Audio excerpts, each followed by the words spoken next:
Israel का पक्का इरादा ईरान का परमाणु खाक करेगा। नेतन्याहू ने खाई कसम, खामेनेई की परमाणु साइट खत्म। इजराइल की ताबड़तोड़ बौछार, निशाने पर नतांज, इस्फहान, फोर्डो न्यूक्लियर। परमाणु साइट पर स्ट्राइक, फाइनल फाइट। इजराइल और ईरान के बीच पिछले 8 दिनों से भीषण जंग जारी है। इजराइल ने ईरान के परमाणु कार्यक्रम को ध्वस्त करने की कसम खा ली है। नेतन्याहू खामेनेई के परमाणु ख्वाब को मिट्टी में मिलाने का प्रण ले चुके हैं। 19 जून को इजराइल ने ईरान की परमाणु साइट पर ताबड़तोड़ हमले किए। नेतन्याहू ने ईरान के नतांज, इस्फहान और अराक न्यूक्लियर प्लांट पर मिसाइल की बौछार कर दी। इजराइल के हमले में खामेनेई के परमाणु कार्यक्रम को बहुत नुकसान पहुंचा है। अंतर्राष्ट्रीय परमाणु एजेंसी यानी IAEA के मुताबिक इजराइल हमलों में ईरान के न्यूक्लियर प्रोजेक्ट को नुकसान, ईरान के खोंडवा हैवी वाटर रिसर्च सेंटर में भारी नुकसान, रिसर्च सेंटर की कई इमारतें बुरी तरह क्षतिग्रस्त हुई, न्यूक्लियर डिस्टिलेशन यूनिट को भी भारी नुकसान पहुंचा है। अब सवाल है कि क्या इजराइल ईरान के परमाणु कार्यक्रम को पूरी तरह से ध्वस्त कर पाएगा? ये सवाल अहम इसलिए भी क्योंकि ईरान की परमाणु ताकत को खत्म करने के लिए फोर्डो फ्यूल एनरिचमेंट प्लांट को तबाह करना बहुत जरूरी है। ईरान का सबसे अहम परमाणु केंद्र है फोर्डो प्लांट। ईरान का फोर्डो प्लांट जमीन के अंदर बंकर में है।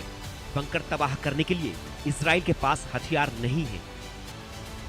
बावजूद इसके इजराइल ने ईरान के फोर्डो परमाणु ठिकाने पर मिसाइलों की बरसात की है, लेकिन जमीन के काफी अंदर होने और मजबूत सुरक्षा कवच के चलते फोर्डो परमाणु ठिकाने को नुकसान नहीं पहुंच सका है। इसलिए इजराइल अमेरिका से मदद की अपील कर रहा है। अमेरिका की मदद से ही इजराइल का ईरान को परमाणु ताकत से मुक्त करने का प्रण पूरा हो सकता है।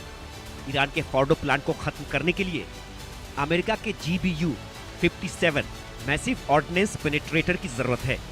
मैसिव ऑर्डिनेंस पेनिट्रेटर यानी MOP के कई वार से ध्वस्त होगा फोर्डो परमाणु ठिकाना। अमेरिका के पास 30,000 पाउंड बंकर बस्टर बम है। अमेरिका के बंकर बस्टर बम से खाक हो जाएगा फोर्डो प्लांट। हालांकि इजराइल के प्रधानमंत्री बेंजामिन नेतन्याहू ने साफ कर दिया है कि ईरान के सभी परमाणु ठिकानों को खत्म करने के लिए अमेरिका का इंतजार नहीं करेंगे। नेतन्याहू ने फिर से अपना प्रण दोहराते हुए कहा है कि ईरान के सभी परमाणु ठिकानों को ध्वस्त करने के लिए इजराइल प्रतिबद्ध है। इनमें ईरान का फोर्डो परमाणु ठिकाना भी शामिल है। इजराइल के हमले में ईरान को जानमाल का भारी नुकसान हो रहा है। ईरान में अब तक कम से कम 657 लोगों की मौत हो चुकी है।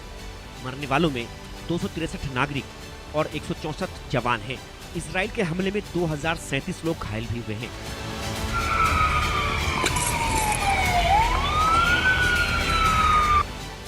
ईरान भी इजराइल पर पलटवार करने में पीछे नहीं है। ईरान ने शुक्रवार यानी 20 जून को लगातार दूसरे दिन इजराइल पर बैलिस्टिक मिसाइल